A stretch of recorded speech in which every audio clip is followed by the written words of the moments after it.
Good morning, dear kids. I hope you all are fine at your homes. Welcome to your science class, beta. Today we will learn about parts of our body. Parts of our body. What is this, beta? This is an eye. We see with our eyes. What is this? Nose. We smell with our nose. Lips. We talk and eat with our lips and mouth. Ear. We hear with our ears. Cheeks. What is this, beta? This is cheeks. Forehead.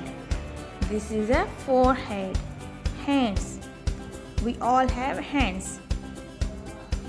What is this? This is an arm. What is this? This is an arm. Elbow. What is this? Elbow.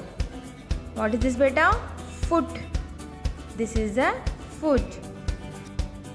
Dear students, these are our parts of body: head, forehead, hair, elbow, cheeks, tongue, chin, chest, arm, leg, knee, ankle, feet, fingers. We all have fingers, hands, chin, mouth. So dear students, now it's your time to note down your homework. Make a chart of your body parts and memo 5 spellings of body.